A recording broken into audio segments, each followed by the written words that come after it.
Hello, ನಮಸ್ತೆ, ನಮಸ್ಕಾರ. ನೀವು ನೋಡ್ತಿರುವಂತಹ ಚಾನಲ್ ಸ್ಪಿರಿಚುವಲ್ ಕ್ರೂಸ್. ನಾನು ನಿಮ್ಮ ಅಶ್ಮಿತ್ ಶಾಂತಿ. ಪ್ರೀತಿಯ ವೀಕ್ಷಕ ಬಾಂಧವರೆಲ್ಲರಿಗೂ ನಮಸ್ಕಾರ. ಇವತ್ತಿನ ವಿಶೇಷವಾದ ವಿಡಿಯೋ, ಮೇಷ ರಾಶಿ ನಿಮ್ಮದು ಆಗಿದ್ದರೆ ಅಥವಾ ಮೇಷ ಲಗ್ನ ಎರಡರಲ್ಲಿ ಒಂದಾದರೂ ನಿಮ್ಮದು ಆಗಿದ್ದರೆ, ಮೇಷ ರಾಶಿ ಅಥವಾ ಮೇಷ ಲಗ್ನ ಆಗಿದ್ದರೆ ಈ ವಿಡಿಯೋ ನೀವು ಖಂಡಿತವಾಗಿ ವೀಕ್ಷಣೆ ಮಾಡ್ಬೋದು. ನಿಮ್ಮದು ಬೇರೆ ರಾಶಿ ಮತ್ತು ಈ ಲಗ್ನ ಆಗಿದ್ದರೂ ಕೂಡ ಬೇರೆ ಬೇರೆ ಎರಡು ರಾಶಿ ಭವಿಷ್ಯ ನೀವು ನೋಡಿ. ಅಕ್ಟೋಬರ್ ತಿಂಗಳ ಭವಿಷ್ಯ ನಾವು ಚರ್ಚೆ ಮಾಡ್ತಿದ್ದೇವೆ. ಓಕೆ, ಅಕ್ಟೋಬರ್ ತಿಂಗಳಲ್ಲಿ ಗ್ರಹ ಸಂಚಾರಗಳು ಯಾವ ಯಾವ ರೀತಿ ಆಗ್ತಾ ಇದೆ ನಾವು ಒಂದು ಬಾರಿ ನೋಡಿ ಬರೋಣ. ಓಕೆ, ರವಿಗ್ರಹ 17ನೇ ತಾರೀಕು ಕನ್ಯಾ ರಾಶಿಯಿಂದ ತುಲಾ ರಾಶಿಗೆ ಪ್ರವೇಶ. ಕುಜ ತುಲಾ ರಾಶಿಯಿಂದ ವೃಶ್ಚಿಕ ರಾಶಿಗೆ 27ನೇ ತಾರೀಕು ಪ್ರವೇಶ. ಬುಧ 3ನೇ ತಾರೀಕಿಂದ ತುಲಾ ರಾಶಿಯಲ್ಲಿರ್ತಾರೆ ಮತ್ತು 24ನೇ ತಾರೀಕು ವೃಶ್ಚಿಕ ರಾಶಿಗೆ ಬರ್ತಾರೆ. ಆನಂತರ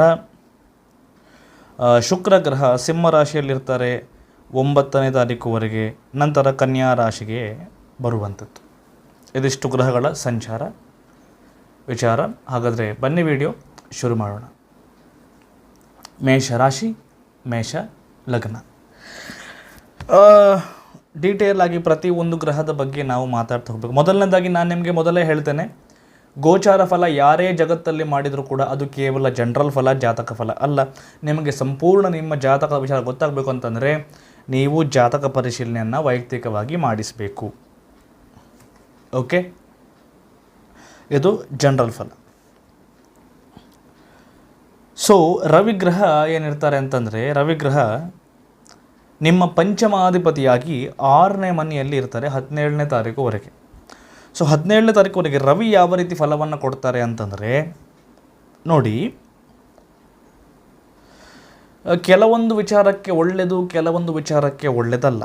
ಅದು ಏನೇನು ಅಂತ ನಾವೀಗ ನಿಮ್ಮ ಹತ್ರ ಡಿಸ್ಕಸ್ ಮಾಡಬೇಕು. ಓಕೆ, ಮೊದಲನೇ ವಿಚಾರ ಏನಂತಂದರೆ, ನಿಮಗೆ ಪ್ರೀತಿ ಪ್ರೇಮ ಏನಾದರೂ ಇದ್ದರೆ ಓಕೆ, ಅವರ ಜೊತೆ ಕೆಲವೊಂದು ಬಾರಿ ಕಲಹಗಳು ಆಗುವ ಸಾಧ್ಯತೆಗಳು ಇರುತ್ತೆ. ಆ ಕಲಹ ಸರಿಯಾಗುತ್ತಾ ಕೇಳಿದರೆ ಸರಿಯಾಗುತ್ತೆ, ಡಿಪೆಂಡ್ಸ್ ಆನ್ ನಿಮ್ಮ ವೈಯಕ್ತಿಕ ಜಾತಕ. ಆದರೆ ಒಂದು ಬಾರಿ ಮಾತ್ರ ಕಲಹ ಆಗುವ ಚಾನ್ಸ್ಗಳು ಇರುತ್ತೆ ನಿಮ್ಮ ಪ್ರೀತಿ ಪ್ರೇಮದವರ ಜೊತೆಗೆ, ಅಥವಾ ಮಕ್ಕಳ ಜೊತೆ. ನಿಮಗೆ ಮಕ್ಕಳಿದ್ದರೆ ಮಕ್ಕಳ ಜೊತೆ ಕೂಡ ಕಲಹ ಮನಸ್ತಾಪಗಳು ಆಗುವಂಥ ಸಾಧ್ಯತೆಗಳು ತೀರಾ ಜಾಸ್ತಿ ಇರುತ್ತೆ. ಮತ್ತು ಅದು ರಿಕವರ್ ಕೂಡ ಆಗುತ್ತೆ, ಸರಿಯಾಗುವ ಕೂಡ ಕಾಂಬಿನೇಷನ್ ಇದೆ. ಓಕೆ, ಇನ್ನು ಹೆಲ್ತ್ ನಿಮಗೇನಾದರೂ ತೊಂದರೆ ಇದೆ ಅಂತಂದರೆ ಹೆಲ್ತ್ ಇಶ್ಯೂ ನಿಮ್ಮದು ಕ್ಲಿಯರ್ ಆಗುತ್ತೆ ಈ ಸಮಯದಲ್ಲಿ. ಓಕೆ, ರೋಗ ಮುಕ್ತಿ ಆಗುತ್ತೆ ನಿಮ್ಮದು, ಏನು ಚಿಂತೆ ಇಲ್ಲ. ಓಕೆ, ಆದರೆ ಏನಾಗುತ್ತೆ ಅಂದರೆ ಕೆಲವೊಂದು ಬಾರಿ ಮೆಂಟಲಿ ವರೀಸ್ ನಿಮಗೆ ಇರುತ್ತೆ, ಸ್ವಲ್ಪ ಟೆನ್ಷನಲ್ಲಿ ನೀವು ಇರ್ತೀರಿ ಕೆಲವೊಂದು ಬಾರಿ. ಅದು ಸ್ವಲ್ಪ ನೀವು ಕಡಿಮೆ ಮಾಡಬೇಕಾಗುತ್ತೆ ಈ ಸಮಯದಲ್ಲಿ. ಓಕೆ, ಶತ್ರು ಕಾಟ ನಿಮಗೆ ಕಡಿಮೆ ಆಗೋದು. ಶತ್ರುಗಳು ನಿಮ್ಮ ಹಿಂದೆ ತುಂಬ ಇದ್ದರೆ, ಅಲ್ಲಿ ಇಲ್ಲಿ ಪಾಲಿಟಿಕ್ಸ್ ನಡೀತಿದ್ರೆ ವರ್ಕಲ್ಲಿ, ಅಥವಾ ತುಂಬ ಆಚೆ ಪಕ್ಕದಲ್ಲಿ ಶತ್ರು, ಇಲ್ಲಿ ಶತ್ರು, ಅಲ್ಲ ಶತ್ರುಗಳು ಹೆಚ್ಚಿದ್ದಾರೆ ಅಂತಂದರೆ ಶತ್ರುಗಳ ಬಾಧೆ ಕಡಿಮೆ ಆಗುತ್ತೆ ಈ ಸಮಯದಲ್ಲಿ. ಕೋರ್ಟ್ ಕೇಸ್ ಏನು ಸಮಸ್ಯೆ ಇದ್ದರೂ ಕೂಡ ಜಯ ಆಗುತ್ತೆ.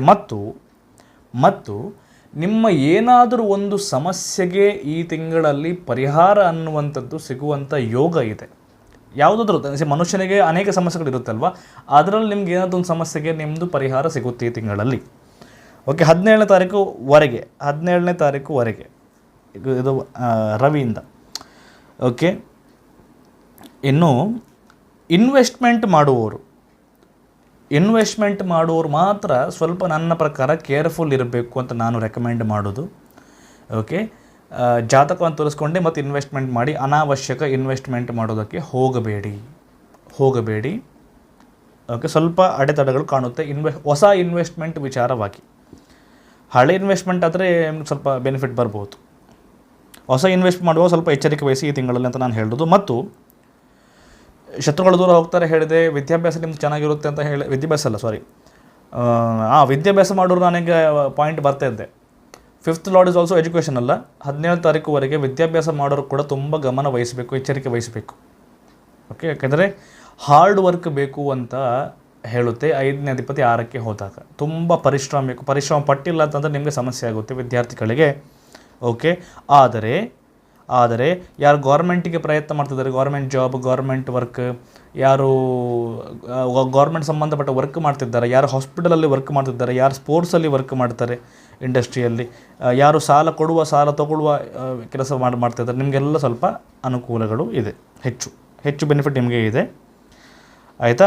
ಇನ್ನು ನೀವು ಈ ತಿಂಗಳಲ್ಲಿ ಮತ್ತೊಬ್ಬರಿಗೆ ಸಹಾಯ ಮಾಡುತ್ತೀರಿ ಅಂತ ಹೇಳುತ್ತೆ. ಓಕೆ, ನಿಮಗೆ ಸಮಸ್ಯೆ ಇದ್ದರೂ ಕೂಡ ನೀವು ಮತ್ತೊಬ್ಬರಿಗೆ ನೀವು ಸಹಾಯ ನೀವು ಮಾಡ್ತೀರಿ ಈ ತಿಂಗಳಲ್ಲಿ ಅಂತ ರವಿ ನಿಮಗೆ ಹೇಳುತ್ತೆ 17ನೇ ತಾರೀಕುವರೆಗೆ. ಓಕೆ, ಸೊ ಒಂದು ವೇಳೆ ಜಗಳ ಆಗುವ ಯೋಗಗಳು ಇದೆ ನಿಮ್ಮ ಮಕ್ಕಳ ಜೊತೆ, ಪ್ರೀತಿ ಪ್ರೇಮದವ್ರ ಜೊತೆ, ಆದರೆ ಜಗಳ ಆದರೂ ಕೂಡ ಸರಿಯಾಗುವ ಯೋಗ ಇದೆ. ಸೊ ಸ್ವಲ್ಪ ತಾಳ್ಮೆ ನೀವು ಇಟ್ಕೋಬೇಕು ಅಷ್ಟೇ. ಇನ್ನು 17ನೇ ತಾರೀಕು ನಂತರ 7ನೇ ಮನೆಗೆ ಬರ್ತಾರಲ್ಲ ರವಿ, ಆಗ ತುಂಬ ಒಳ್ಳೆಯದು ಅಂತ ಹೇಳಲಿಕ್ಕೆ ಆಗೋದಿಲ್ಲ ಆ ಸಮಯದಲ್ಲಿ.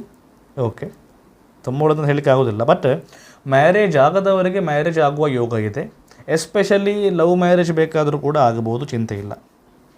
ಓಕೆ, ಮತ್ತು ಅದರ ವಿಚಾರ ಏನಾಗುತ್ತೆ ಅಂತಂದರೆ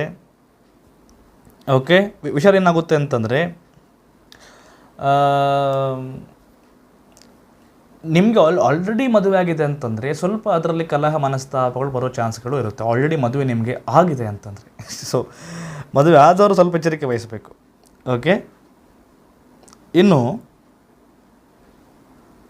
ಸ್ವಲ್ಪ ಗಮನ ವಹಿಸ್ಬೇಕೇನಂತಂದರೆ ಇಲ್ಲಿ ಕೂಡ ಏನು ಗಮನ ವಹಿಸ್ಬೇಕು ಅಂತಂದರೆ, ಮದುವೆ ಆಗೋದವ್ರಿಗೆ ಮದುವೆ ಆಗ್ಬೋದು ನಾನು ಹೇಳಿದೆ. ಯಾಕೆಂದರೆ ರವಿ ನೀಚ ಆಗಿದ್ದರೂ ಕೂಡ ಗುರುವಿನ ದೃಷ್ಟಿ ಇದೆ. ಓಕೆ, ನಿಮ್ಮ ರವಿಯ ಮೇಲೆ ಮದುವೆ ಆಗಬಹುದು. ಆದರೆ ಮದುವೆ ಆದವರಿಗೆ ಸ್ವಲ್ಪ ಸಮಸ್ಯೆ ಆಗುತ್ತೆ, ಅದು ಸ್ವಲ್ಪ ಕಿರಿಕಿರಿಗಳು ಆಗ್ಬೋದು, ಗಮನ ವಹಿಸಿ. ಮತ್ತು ಇನ್ವೆಸ್ಟ್ಮೆಂಟ್ ಇಲ್ಲಿ ಕೂಡ ನೀವು ಕೇರ್ಫುಲ್ ವಹಿಸಲೇಬೇಕು. ಈ ತಿಂಗಳು ಪೂರ್ತಿ, ನೆಕ್ಸ್ಟ್ ತಿಂಗಳು ಕೂಡ ಹೊಸ ಇನ್ವೆಸ್ಟ್ಮೆಂಟ್ ಮಾಡೋರು ಜಾತಕ ನೋಡ್ಕೊಂಡು ಮಾಡಬೇಕು, ಇಲ್ಲಾಂದ್ರೆ ನೀವು ಸಮಸ್ಯೆ ಮಾಡ್ಕೋತೀರಿ. ಅದು ಕೂಡ 17ನೇ ತಾರೀಕು ನಾನು ಹೇಳಿದೆ ಇನ್ವೆಸ್ಟ್ಮೆಂಟ್ ಎಚ್ಚರಿಕೆ ಅಂತ. 17ನೇ ತಾರೀಕು ನಂತರ ಏನಾಗುತ್ತೆ ಅಂತಂದರೆ, ನೀವು ಮತ್ತೊಬ್ಬರಿಗೆ ಹಣವನ್ನು ಕೊಟ್ಟರು ಕಳ್ಕೊಳ್ಳುವ ಯೋಗ ಇದೆ. ಆಫ್ಟರ್ 17th ಮತ್ತೊಬ್ಬರಿಗೆ ನೀವು ಹಣವನ್ನು ಕೊಟ್ಟು ಕಳ್ಕೊಳ್ಳೋ ಯೋಗ ಇದೆ.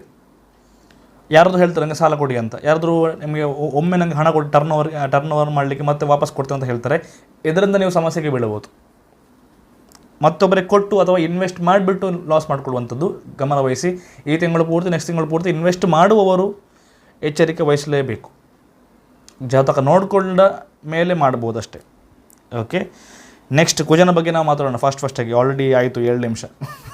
ಕುಜನ ಬಗ್ಗೆ ಮಾತಾಡಬೇಕಂತಂದರೆ, ಕುಜ ನಿಮ್ಮದು 1ನೇ ಮತ್ತು 8ನೇ ಅಧಿಪತಿ ಆಗ್ತಾರೆ, 7ನೇ ಮನೆಯಲ್ಲಿ ಇರ್ತಾರೆ 27ನೇ ತಾರೀಕುವರೆಗೆ. ಸೊ 27ನೇ ತಾರೀಕುವರೆಗೆ ಇರುವ ಕಾರಣ ನಾನು ಕೇವಲ 27ನೇ ತಾರೀಕು ಮಾತ್ರ ಮಾತಾಡ್ತೇನೆ. ಮತ್ತು ನಾನು 3-4 ಡೇಸ್ ಮಾತಾಡೋದಿಲ್ಲ, ಯಾಕೆಂದರೆ ವಿಡಿಯೋ ಲಾಂಗ್ ಹೋಗ್ಬೋದು. ಸ್ವಲ್ಪ ಸಂಕ್ಷಿಪ್ತ ಬಗ್ಗೆ ಹೇಳ್ತೇನೆ. 7ನೇ ಮನೆಯಲ್ಲಿ ಕುಜನ ಫಲ ನಿಮಗೆ 1ನೇ ಮತ್ತು 8ನೇ ಅಧಿಪತಿ ಇದ್ದಾಗ ಏನಾಗುತ್ತೆ, 27ನೇ ತಾರೀಕುವರೆಗೆ ಮದುವೆ ಆಗುವಂತಹ ಯೋಗ ನಿಮಗೆ ಇದೆ. ಆಲ್ರೆಡಿ ನಾನು ರವಿಯಿಂದ ಕೂಡ ಹೇಳಿದೆ ಯೋಗ ಇದೆ ಅಂತ. ಓಕೆ, ರವಿಯಿಂದ ನಾನು ಹೇಳಿದೆ 17ನೇ ತಾರೀಕು ನಂತರ ಯೋಗ ಇದೆ ಮದುವೆ ಆಗುವಂಥದ್ದು ಅಂತ. ಸೇಮ್ ವೇ ಕುಜನಿಂದ ಕೂಡ 27ನೇ ತಾರೀಕುವರೆಗೆ ಯೋಗ ಇದೆ. ಸೊ ನೀವು ಅನ್ಕೋಬೋದು 27th ನಿಮಗೆ ಮದುವೆ ಆಗೋದಕ್ಕೆ ಏನು ಚಿಂತೆ ಇಲ್ಲ, ಯೋಗ ನಿಮಗಿದೆ. ಓಕೆ, ಅದು ಗಮನ ವಹಿಸಿ. ಪ್ರಯಾಣ ಮಾಡುವಂತಹ ಯೋಗ ನಿಮಗಿದೆ, ಎಲ್ಲಿಯಾದರೂ ಪ್ರಯಾಣ ಮಾಡುವಂಥ ಯೋಗ ಇದೆ. ಬಟ್ ಮತ್ತೊಂದು ಬಾರಿ ನಾನು ಹೇಳುವಂಥದ್ದು, ಆಲ್ರೆಡಿ ನಿಮಗೆ ಮದುವೆ ಆಗಿದೆ ಅಂತಂದರೆ ಕಲಹ ಮನಸ್ತಾಪಗಳ ಬರೋ ಯೋಗ ಖಂಡಿತವಾಗಿರುತ್ತೆ ಮ್ಯಾರೇಜ್ ಆದವರಿಗೆ. ಸೊ ಸ್ವಲ್ಪ ಎಚ್ಚರಿಕೆ ವಹಿಸಿ ಅದರಲ್ಲಷ್ಟೇ. ನಾನು ಎಲ್ಲ ರಾಶಿಯವರಿಗೆ ಒಂದು ಸಣ್ಣ ಪರಿಹಾರ ನಾನು ಮಾಡಬೇಕಂತ ಅಂದ್ಕೊಂಡಿದ್ದೇನೆ. ಲಾಸ್ಟ್ ವೀಡಿಯೋ ಕೊನೆಯವರೆಗೆ ನೋಡಿ ಏನು ಪರಿಹಾರ ಅಂತ ನಿಮ್ಮ ಪರವಾಗಿ ನಾನು ಮಾಡ್ತೇನೆ. ಓಕೆ, ಎವ್ರಿ ಮಂತ್ ಅದು ನಾನು ಅಂದ್ಕೊಂಡಿದ್ದೇನೆ, ಎವ್ರಿ ಮಂತ್ ಮಾಡಬೇಕು ಜನರ ಪರವಾಗಿ ಅಂತ ಒಂದು ಪರಿಹಾರವನ್ನು. ಎಂಡಲ್ಲಿ ನಾನು ಹೇಳ್ತೇನೆ ಏನು ಪರಿಹಾರ ಅಂತ. ಓಕೆ, ಇನ್ನೊಂದು ಏನಂತಂದರೆ, ಮ್ಯಾರೇಜ್ ಒಂದು ಸಮಸ್ಯೆ ಆದರೂ ಕೂಡ ನಾನು ಹೇಳಿದೆ, ಸ್ವಲ್ಪ ಜಗಳಗಳಾದರೂ ಕೂಡ ಅದು ಕೂಡ ಸರಿ ಆಗಬಹುದು. ಯಾಕೆಂದರೆ ಗುರುವಿನ ದೃಷ್ಟಿ ಮತ್ತೊಂದು ಬಾರಿ 7ಮ ಭಾವಕ್ಕೆ ನಿಮ್ಮದು ಇದೆ. ಆದರೂ ಕೂಡ 2 ಗ್ರಹಗಳು ಸ್ವಲ್ಪ ಸಮಸ್ಯೆ ಇರುವ ಕಾರಣ ಸ್ವಲ್ಪ ಎಚ್ಚರಿಕೆ ವಹಿಸಿ ಮ್ಯಾರೇಜಲ್ಲಿ. ಓಕೆ, ಗೌರವ ನಿಮಗೆ ಪ್ರಾಪ್ತಿಯಾಗುತ್ತೆ. ಸೊ ಇದಿಷ್ಟು ವಿಚಾರ ಇದೆ. ಮತ್ತು ಹೊರಗಿನ ವ್ಯಕ್ತಿ ಜೊತೆ ಕೂಡ ಜಗಳ ಮಾಡಿಕೊಳ್ಳುವ ಯೋಗ ಇದೆ. ಹೊರಗಿನ ವ್ಯಕ್ತಿ ಜೊತೆಗೆ ಜಗಳ ಮನಸ್ತಾಪಗಳು ಮಾಡುವ ಯೋಗ ಇದೆ. ಹೊರಗಿನ ವ್ಯಕ್ತಿ ಜೊತೆಗೆ ನಿಮ್ಮ ಪಾರ್ಟ್ನರ್ ಜೊತೆ ಕೂಡ ಯೋಗ ಇದೆ. ಮತ್ತು ಸ್ವಲ್ಪ ಕಣ್ಣು ನೋವು ಬರ್ಬೋದು ಅಂತ ಹೇಳ್ತಾರೆ, ಸ್ವಲ್ಪ ಎಚ್ಚರಿಕೆ ವಹಿಸಿ. ಈ ಸಮಯದಲ್ಲಿ ಕಣ್ಣು ನೋವು ಬರ್ಬೋದು. ಮತ್ತು ಹೊಟ್ಟೆ ನೋವು ಕೂಡ ಬರುವ ಸಾಧ್ಯತೆಗಳು ಇರುತ್ತೆ. ಸ್ಟಮಕ್ ಪೇಯ್ನ್ ಕೂಡ ಬರುವ ಚಾನ್ಸ್ಗಳು ತೀರ ಜಾಸ್ತಿ ಇರುತ್ತೆ ಅಂತ ನಾನು ಹೇಳ್ತೇನೆ. ಬಟ್ ಪ್ರಯಾಣ ಮಾಡೋ ಯೋಗ ಇದೆ, ಪ್ರಾಬ್ಲಮ್ ಇಲ್ಲ. ಮದುವೆ ಆಗದವರಿಗೆ ಖಂಡಿತವಾಗಿ ಮದುವೆ ಆಗಬಹುದು. ಓಕೆ, ನೆಕ್ಸ್ಟ್ ಇನ್ನು ನೋಡಿ, ಇನ್ನು ಸಂಕ್ಷಿಪ್ತವಾಗಿ ಒಂದು ವಿಚಾರ ಹೇಳ್ತೇನೆ. 27ರ ತಾರೀಕು ನಂತರ ಆಫ್ಟರ್ 27th ಆದ ಮೇಲೆ ಅಷ್ಟಮ ಭಾವಕ್ಕೆ ಕುಜ ಬರ್ತಾರೆ. ಅದು ಅಷ್ಟು ಒಳ್ಳೆಯದಲ್ಲ. ಓಕೆ, ಸ್ವಲ್ಪ ಆರೋಗ್ಯ ಬಗ್ಗೆ ಹೆಚ್ಚು ಕೇರ್ಫುಲ್ ವಹಿಸಬೇಕು. ಆರೋಗ್ಯ ಬಗ್ಗೆ ಕೇರ್ಫುಲ್ ವಹಿಸಿ. 27 ತಾರೀಕು ನಂತರ ನೆಕ್ಸ್ಟ್ ಮಂತು ಕೂಡ ಆಫ್ಟರ್ 27th, ನಾನೀಗ ಅಕ್ಟೋಬರ್ ಮಾತಾಡ್ತಿದ್ದೇನೆ. After 27th health careful. ಜ್ವರ ಎಲ್ಲ ಸಣ್ಣ ಪುಟ್ಟ ಇಶ್ಯೂ ಬರ್ಬೋದು. ಗುಪ್ತವಾದ ವಿದ್ಯೆ ನಿಮ್ಮಲ್ಲಿ ಇರುತ್ತೆ, ಸೀಕ್ರೆಟ್ ನಾಲೆಜ್ ನಿಮ್ಮಲ್ಲಿ ಇರುತ್ತೆ, ಗುಪ್ತವಾದ ನಾಲೆಜ್ ನಿಮ್ಮಲ್ಲಿ ಇರುತ್ತೆ. ಓಕೆ, ವಾಹನ ಚಲಾಯಿಸುವಾಗ ಸ್ವಲ್ಪ ಎಚ್ಚರಿಕೆ ಇರಬೇಕು. ಓಕೆ, 27ನೇ ತಾರೀಕು ನಂತರ. ನಂತರ ರಿಸರ್ಚ್ ಫೀಲ್ಡಲ್ಲಿ ಇರುವವರಿಗೆ ತುಂಬ ಅನುಕೂಲಕರ ಇರುತ್ತೆ. ರಿಸರ್ಚ್ ಫೀಲ್ಡ್ ಮಾಡುವವರಿಗೆ ತುಂಬ ಅನುಕೂಲ ಇರುತ್ತೆ ಕುಜನಿಂದ. ಮತ್ತು ಬುಧನ ಬಗ್ಗೆ ನಾವು ಮಾತಾಡಬೇಕು. ಬುಧ ನಿಮ್ಮದು 3ನೇ ಮತ್ತು 6ನೇ ಅಧಿಪತಿಯಾಗಿ 7ನೇ ಮನೆಯಲ್ಲಿರ್ತಾರೆ 3ನೇ ತಾರೀಕುವರೆಗೆ. ಓಕೆ, ಆನಂತರ 8ಕ್ಕೆ ಬರುವಂಥದ್ದು. ಸೊ ಇಲ್ಲಿ 7ನೇ ತಾರೀಕುವರೆಗೆ ಏನು ಫಲ ಇದೆ ಬುಧನಿಂದ ನೋಡೋಣ. 3ನೇ ಮತ್ತು 6ನೇ ಅಧಿಪತಿ. ಓಕೆ, ಮೊದಲನೇ ವಿಚಾರ ಏನು ಹೇಳ್ತಾರೆ ಅಂತಂದರೆ, ತಪ್ಪು ತಿಳಿವಳಿಕೆ ಬರುವಂತಹ ಸಾಧ್ಯತೆಗಳು ಇದೆ ಅಂತ. ಓಕೆ, ತಪ್ಪು ತಿಳಿವಳಿಕೆ ಈ ತಿಂಗಳಲ್ಲಿ ಯಾರ್ದಾದ್ರ ಮೇಲೆ, ನಿಮ್ಮ ನೇಬರ್ ಮೇಲೆ, ಅಥವಾ ನಿಮ್ಮ ಯಾರ ಜೊತೆ ಜಗಳ ಆಗ್ತೀರಿ, ಯಾರ ಜೊತೆ ಅದು ನೀವು ಜಗಳ ಆದರೆ ಒಂದು ಅವರು ನಿಮ್ಮ ಬಗ್ಗೆ ತಪ್ಪು ತಿಳ್ಕೊಳ್ತಾರೆ, ಅಥವಾ ನೀವು ಅವರ ಬಗ್ಗೆ ತಪ್ಪು ತಿಳ್ಕೊಂಡು ಜಗಳ ಆಡೋ ಚಾನ್ಸ್ಗಳು ಇರುತ್ತೆ. ಓಕೆ, ಸೊ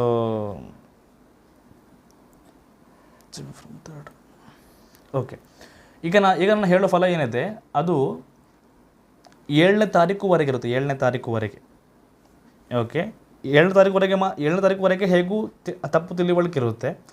7ನೇ ತಾರೀಕು ನಂತರ ಕೂಡ 24ನೇ ತಾರೀಕುವರೆಗೆ ಕೂಡ ಇದು ಕಂಟಿನ್ಯೂ ಆಗುತ್ತೆ. 24th ಕೂಡ ಮಿಸ್ಅಂಡರ್ಸ್ಟ್ಯಾಂಡಿಂಗ್, ಜಗಳಗಳು ಆಗುವ ಚಾನ್ಸ್ಗಳು ಇರುತ್ತೆ. ಸೋಷಿಯಲ್ ಮೀಡಿಯಾದಲ್ಲಿ, ಮೊಬೈಲಲ್ಲಿ ಜಗಳ ಆಗ್ಬೋದು. ಸೋಷಿಯಲ್ ಮೀಡಿಯಾದಲ್ಲಿ ನೇಬರ್ ಜೊತೆ, ಸಿಬ್ಲಿಂಗ್ ಜೊತೆ, ತಮ್ಮ ತಂಗಿ ಜೊತೆ, ಯಾರ ಜೊತೆ ಆದರೂ ಕೂಡ ತಪ್ಪು ತಿಳಿವಳಿಕೆಯಿಂದ ಜಗಳಗಳು, ಮನಸ್ತಾಪಗಳು ಆಗೋ ಚಾನ್ಸ್ಗಳಿರುತ್ತೆ. ಸ್ವಲ್ಪ ಎಚ್ಚರಿಕೆ ವಹಿಸಬೇಕು ಈ ವಿಚಾರದಲ್ಲಿ ಅಂತ ನಾನು ಹೇಳೋದು. ಓಕೆ, ಇನ್ನು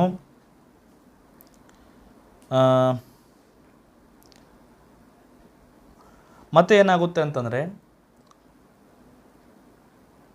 ಒಂದು ವೇಳೆ ತಪ್ಪು ತಿಳುವಳಿಕೆ ಏನಾಗುತ್ತೆ ಅಂತ ನಾನು ಹೇಳಿದೆ, ಅದು ಸರಿಯಾಗುತ್ತಾ ಕೇಳಿದರೆ ಖಂಡಿತವಾಗಿ ಆಗುತ್ತೆ ಕೂಡ. ಯಾಕೆಂದರೆ ಮತ್ತೆ ನಾನು ಹೇಳ್ತಾ ಇದ್ದೇನೆ, ಗುರು ನಿಮಗೆ ದೃಷ್ಟಿ ಮಾಡ್ತಿದ್ದಾರೆ 7ನೇ ಮನೆಗೆ. ಬುಧನನ್ನೆಲ್ಲ 3 ಗ್ರಹಗಳನ್ನು ಗುರು ನೋಡ್ತಾರೆ. ಗುರು ನಿಮ್ಮ ಭಾಗ್ಯಾಧಿಪತಿ ಆಗ್ತಾರೆ. ಸೊ ನಿಮಗೆ ಕಡಿಮೆ ಆಗುತ್ತೆ ಜಗಳ, ಬಟ್ ಸ್ವಲ್ಪ ಇಶ್ಯೂ ಇರುತ್ತೆ.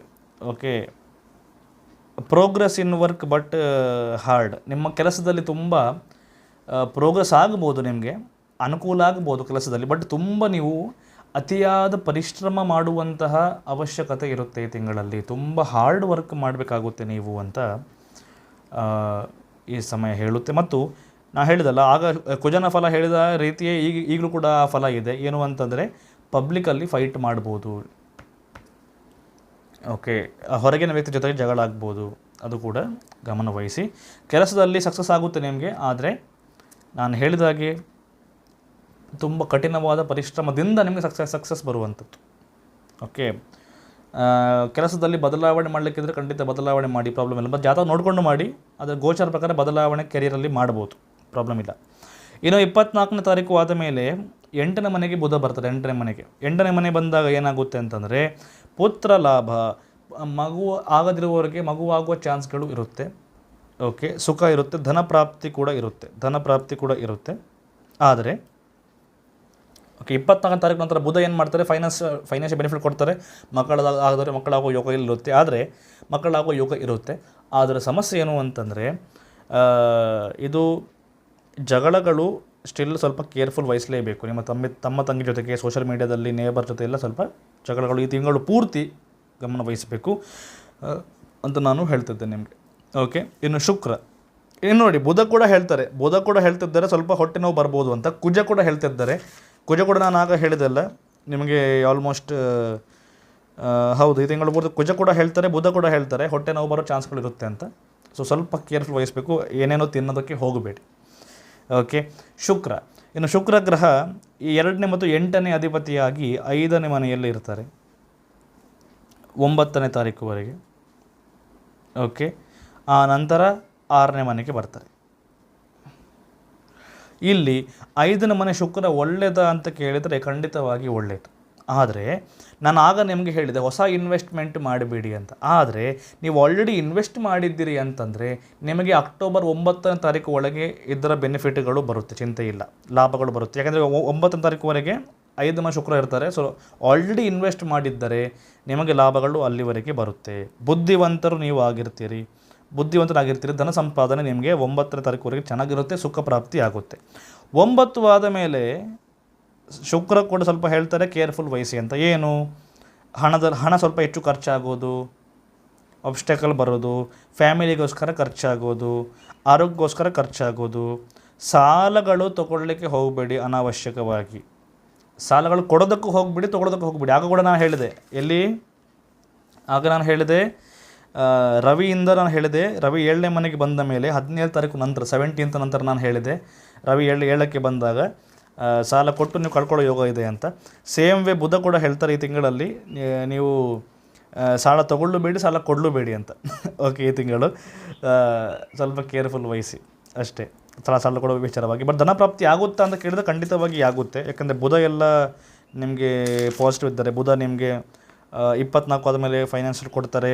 9 ತಾರೀಕು ಮುಂಚೆ ಶುಕ್ರ ಕೊಡ್ತಾರೆ ಹಣ ನಿಮಗೆ. Okay, so somewhat it is okay financially. Job change ಮಾಡಿದ್ರೆ ಜಾಬ್ ಚೇಂಜ್ ಮಾಡ್ಬೋದು, ಬಟ್ ಜಾತಕ ತೋರಿಸ್ಬಿಟ್ಟು. ಓಕೆ, ಇದಿಷ್ಟು ನಿಮ್ಮ ಜನರಲ್ ಫಲ, ಗೋಚಾರ ಫಲ. ಏನೆಲ್ಲ ಎಚ್ಚರಿಕೆ ಹೇಳಿದ್ದೇನೆ ಎಲ್ಲವನ್ನು ಫಾಲೋ ಮಾಡಿ. ನೀವು ಪರಿಹಾರಗಳ ವಿಚಾರ ಬಂದಾಗ ನಾನು ಆಗಲೇ ಹೇಳಿದೆ, ಎಲ್ರಿಗೋಸ್ಕರ ನಾನು ನಿಮ್ಗೆ ಗೊತ್ತಿರುತ್ತೆ, ಪ್ರತಿ ತಿಂಗಳು ಕೃಷ್ಣ ಪಕ್ಷ ಚತುರ್ಥಿಯ ದಿನ ಸಂಕಷ್ಟಹರ ಗಣಪತಿ ವ್ರತ ಅಂತ ಬರುತ್ತೆ. ಸಂಕಷ್ಟಹರ ಗಣಪತಿ ವ್ರತ ಅಂತ. ಓಕೆ, ಸೊ ನಾನೇನು ಯೋಚನೆ ಮಾಡ್ತಿದ್ದೇನೆ ಅಂತಂದರೆ, ತುಂಬ ಜನರಿಗೆ ವ್ರತ ಕೂತ್ಕೊಳ್ಳಿಕ್ಕೆ ಆಗೋದಿಲ್ಲ. ಪೀಪಲ್ ಕೆನಾಟ್ ಸಿಟ್ ಫಾರ್ ವ್ರತ. ಆನಂತರ ತುಂಬ ಜನರಿಗೆ ಸಂಕಷ್ಟ ಲೈಫಲ್ಲಿ ಇರುತ್ತೆ, ತುಂಬ ಜನರಿಗೆ ಸಂಕಷ್ಟ ಇರುತ್ತೆ, ಆನಂತರ ಸಮಸ್ಯೆಗಳಿರುತ್ತೆ, ಅಡೆತಡೆಗಳು ಇರುತ್ತೆ ಲೈಫಲ್ಲಿ. ಹಾಗಿದ್ದಾಗ ನಾನೇನು ಯೋಚನೆ ಮಾಡಿದೆ ಅಂತಂದರೆ, ಪ್ರತಿ ಸಂಕಷ್ಟರ ಗಣಪತಿ ವ್ರತ ದಿವಸ ಬೆಳಗ್ಗಿನ ಕಾಲದಲ್ಲಿ ನಾನೊಂದು ಪೂಜೆ ಮಾಡುವುದು ಒಂದು ದೇವಸ್ಥಾನ ಇದೆ. ಓಕೆ, ಅದರಲ್ಲಿ ವಿದ್ಯಾ ಗಣಪತಿ ಅನ್ನೋ ಒಂದು ದೇವರಿದ್ದಾರೆ, ವಿದ್ಯಾ ಗಣಪತಿ. ಆ ದೇವರಿಗೆ ನಾವು ಪ್ರತಿ ಸಂಕಷ್ಟ ದಿವಸ ಗಣಪತಿ ಹೋಮವನ್ನು ಮಾಡಬೇಕು. ಸಂಕಷ್ಟಹರ ಗಣಪತಿ ಪೂಜೆ ಮತ್ತು ಸಂಕಷ್ಟಹರ ಗಣಪತಿ ಹೋಮವನ್ನು ಮಾಡಬೇಕಾದ ಯೋಚನೆ ಮಾಡಿದ್ದೇನೆ, ನಾನು ಅಂದ್ಕೊಂಡಿದ್ದೇನೆ. ಓಕೆ, ಸೊ ನಿಮ್ಮ ಹೆಸರಲ್ಲಿ ನಾವು ಹೋಮ ಮಾಡಬೇಕು ಅಂತಂದರೆ, ನಿಮ್ಮ ಹೆಸರು ಸಂಕಲ್ಪ ಮಾಡಬೇಕು ಅಂತಂದರೆ ನೀವು ಖಂಡಿತವಾಗಿ ನಿಮ್ಮ ಹೆಸರು ಕೊಡ್ಬೋದು. ನಿಮ್ಮ ಹೆಸರು, ನಕ್ಷತ್ರ, ರಾಶಿ ಎಲ್ಲ ಕೊಡ್ಬೋದು ನನಗೆ ವಾಟ್ಸಪ್ಪಲ್ಲಿ. ಫೀಸ್ ನೀವು ಕೇಳಿದ್ರೆ ಕೇವಲ 100 ರೂಪಾಯಿ ಮಾತ್ರ. ಗ್ರಹಣಕ್ಕೆ ಕೂಡ ನಾನು ಕೇವಲ ತೊಗೊಳೋದು 100 ರೂಪಾಯಿ ನಿಮ್ಮ ಪರ ಜಪ ಮಾಡೋದಕ್ಕೆ. ಈಗ ನಿಮ್ಮ ಪರವಾಗಿ ಹೋಮನೇ ಮಾಡಬೇಕಾದ್ರೆ ನಾನು ಹೊರಟಿದ್ದೆ. ನೀವು ವೈಯಕ್ತಿಕವಾಗಿ ಹೋಮ ಮಾಡಬೇಕಾದ್ರೆ ತುಂಬ ನಿಮ್ಗೆ ಖರ್ಚು ಇರುತ್ತೆ. ಓಕೆ, ವೈಯಕ್ತಿಕವಾಗಿ ಹೋಮ ಮಾಡಬೇಕಾದ್ರೆ. ಸೊ ನಿಮ್ಮ ಎಲ್ರಿಗೆ ಅನುಕೂಲ ಆಗಬೇಕು ಅಂತ ನಿಮ್ಮ ಪರವಾಗಿ ಸಂಪೂರ್ಣ ಗಣಪತಿ ಹೋಮ ನಾವು ಮಾಡೋದಕ್ಕೆ ನಾನು ಹೊರಟಿದ್ದೇನೆ. ಓಕೆ, ಪ್ರತಿ ತಿಂಗಳು ಸಂಕಷ್ಟಹರ ವ್ರತ ಬಂದಾಗ ನಾವು ಮಾಡಬೇಕಂತ ಅಂದ್ಕೊಂಡಿದ್ದೇನೆ. ಸೊ ನಿಮಗೆ ಅನುಕೂಲ ಇದ್ದರೆ, ಬೇಕು ಅಂತಂದರೆ, ಎಲ್ಲೆಲ್ಲೋ ನಾವು ಖರ್ಚು ಮಾಡ್ತೇವೆ. ನಿಮ್ಮ ಹೆಸರು ಸಂಕಲ್ಪ ತಗೊಂಡು ನಾವು ಗಣಪತಿ ಹೋಮವನ್ನು ಮಾಡಬೇಕಂತ ಹೊರಟಿದ್ದೇವೆ. ಸೊ ನಿಮಗೆ ಸಂಕಷ್ಟ ನಿವಾರಣೆ ಆಗಬೇಕು ಅಂತಂದರೆ ಖಂಡಿತವಾಗಿ ನೀವು ನಿಮ್ಮ ಹೆಸರನ್ನು ಕೊಡ್ಬೋದು. ಓಕೆ, ವಾಟ್ಸಪ್ ಮಾಡಿಬಿಡಿ, ನಿಮ್ಮ ಹೆಸರಲ್ಲಿ ನಾವು ಹೋಮವನ್ನು ಮಾಡ್ತೇವೆ. 100 ರೂಪಾಯಿ ಮಾತ್ರ, 100 ರೂಪೀಸ್ ಓನ್ಲಿ. ಓಕೆ, ಒಬ್ಬರಿಗೆ. ಸೊ ನೀವು ಇದೊಂದು ಆಯಿತು ಪರಿಹಾರ ವಿಚಾರ. ಬೇರೆ ಪರಿಹಾರ ಸುಮ್ಮನೆ ಅನಾವಶ್ಯಕ ಪೂಜೆಗಳು ಮಾಡಬೇಡಿ. ಓಕೆ, ಹಾಗೆ ನಿಮಗೆ ಜಾತಕ ಪರಿಶೀಲನೆ ಮಾಡಬೇಕು, ಡೀಟೇಲಾಗಿ ನೋಡಬೇಕು ಅಂತಂದರೆ ಇದೇ ಬರೋ ವಾಟ್ಸಪ್ ನಂಬರಿಗೆ ವಾಟ್ಸಪ್ ಮಾಡಿ ಅಥವಾ ಇಮೇಲ್ ಮಾಡಿಬಿಡಿ. ಸಂಪೂರ್ಣವಾಗಿ ಈ ಜಾತಕ ಪರಿಶೀಲನೆ ಮಾಡಿ ಎಲ್ಲ ವಿಚಾರ ತಿಳಿಸ್ಬೋದು. ವಿಡಿಯೋ ಇಷ್ಟ ಆಗಿದ್ದಲ್ಲಿ ಲೈಕ್ ಮಾಡಿ, ಶೇರ್ ಮಾಡಿ, ಸಬ್ಸ್ಕ್ರೈಬ್ ಮಾಡಿ. ಪಕ್ಕದಲ್ಲಿ ಬೆಲ್ ಬಟನ್ ಬರುತ್ತೆ, ಬೆಲ್ ಬಟನ್ ಕ್ಲಿಕ್ ಮಾಡಿ ಹಾಗೂ ಆಲ್ ಅಂತ ಮಾಡ್ಕೊಂಬಿಡಿ. ನಾನು ಇನ್ನು ಮುಂದೆ ಮಾಡುವಂತಹ ವಿಶೇಷ ವಿಡಿಯೋಗಳು ಮೊದಲೇ ಬಂದು ಸೇರುತ್ತೆ. ಆದಷ್ಟು ಎಲ್ರಿಗೂ ಶೇರ್ ಮಾಡಿಬಿಡಿ, ಎಲ್ರಿಗೂ ವಿಚಾರವನ್ನು ತಿಳಿಸಿ. ಇನ್ನಷ್ಟು ವಿಶೇಷವಾದ ಮಾಹಿತಿಯೊಂದಿಗೆ ಮತ್ತೆ ಪುನಃ ಬಂದು ನಿಮ್ಮನ್ನು ನಾನು ಭೇಟಿ ಮಾಡುತ್ತೇನೆ. ಅಲ್ಲಿವ ನಿಮ್ಮೆಲ್ಲರಿಗೂ ನನ್ನ ನಮಸ್ಕಾರ. ಲೋಕ ಸಮಸ್ತಃ ಸುಖಿನೋ ಭವಂತು. ಜೈ ಭದ್ರಕಾಳಿ.